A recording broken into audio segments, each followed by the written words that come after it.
માટે તમામ ગુજરાતીઓને ખૂબ ખૂબ શુભેચ્છાઓ અને આવનારા વર્ષમાં જે પ્રકારે ગુજરાતનો વિકાસ થયો છે તે આગામી સમયમાં પણ વિકાસની જે ગાથા છે, વિકાસનો જે પાથ છે તે ચાલતો રહે તેવી શુભેચ્છાઓ. સમાચારની શરૂઆત કરીએ તો અમદાવાદના નરોડામાં અમિત શાહની સભા યોજાઈ હતી, જેમાં તેમણે જણાવ્યું હતું કે નરોડામાં 2 ચરણની ચૂંટણીના પરિણામો કહેવા માંગુ છું. 2 તબક્કામાં 100 બેઠકો પર એનડીએ આગળ ચાલી રહી છે. મને વિશ્વાસ છે કે તમામ 25 બેઠક પર કમળ ખીલશે અને ભાજપના ઉમેદવારો દિલ્હી પહોંચશે. શહેર હોય કે ગામ, જંગલ હોય કે દરિયા કિનારા, પહાડ હોય કે મેદાન, દરેક ઠેકાણે વિકાસ પહોંચાડવાની શરૂઆત નરેન્દ્ર મોદીની સરકારમાં થઈ છે. અમિત શાહે કોંગ્રેસ પર પ્રહાર કર્યો અને કહ્યું કે કોંગ્રેસના રાજમાં 6 મહિના કરફ્યુ રહેતો હતો. આજે જુવાનિયાઓને પૂછો તો ખબર જ નથી હોતી કે કરફ્યુ એટલે શું. શાહે ઉમેર્યું કે ગુજરાતને હુલ્લડ મુક્ત બનાવવાનું કામ નરેન્દ્ર મોદીએ કર્યું.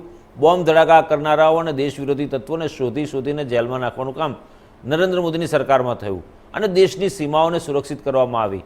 તેમણે કહ્યું કે ખરગેને કહેવું છે કે નરોડાનો એક યુવાન કાશ્મીર માટે જીવ આપતા ન ખચકાય. અમિત શાહે કોંગ્રેસના રાષ્ટ્રીય પ્રમુખ મલ્લિકાર્જુન ખરગે પર નિશાન સાધ્યું અને કહ્યું કે ખરગેએ નિવેદન આપ્યું હતું કે રાજસ્થાન અને ગુજરાત અને કાશ્મીર સાથે શું લેવા દેવા, પરંતુ ખરગેને કહેવું છે કે નરોડાનો એક યુવાન કાશ્મીર માટે જીવ આપતા ખચકાતો નથી અને દેશમાંથી આતંકવાદ અને નક્સલવાદની સમાપ્તિનું કામ નરેન્દ્ર મોદીની સરકારે કર્યું.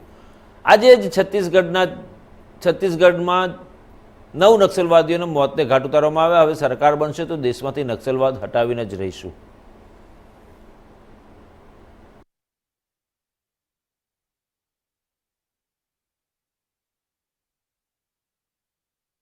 બહેનો, તમે ત્રીજી વાર નરેન્દ્રભાઈને વડાપ્રધાન બનાવી દો. હું વિશ્વાસ અપાવવા માંગુ છું કે 2 જ વર્ષમાં મોદી સાહેબ દેશમાંથી નક્સલવાદને સમાપ્ત કરી નાખશે. નરેન્દ્રભાઈએ દેશને સુરક્ષિત કરવાનું કામ કર્યું. નરેન્દ્રભાઈએ દેશને સમૃદ્ધ કરવાનું. અટલજી દેશને દુનિયામાં 11 નંબર પર છોડીને ગયા હતા. અર્થશાસ્ત્રી મનમોહન સિંઘે 10 વર્ષ રાજ કરી આપણી પર ઉપકાર કર્યો કે 11 માંથી 12મો નંબર ના થવા દીધો. 11 નંબર એમને નરેન્દ્રભાઈને સોંપ્યો અને નરેન્દ્રભાઈએ 10 જ વર્ષમાં 11મા નંબરથી દેશના અર્થતંત્રને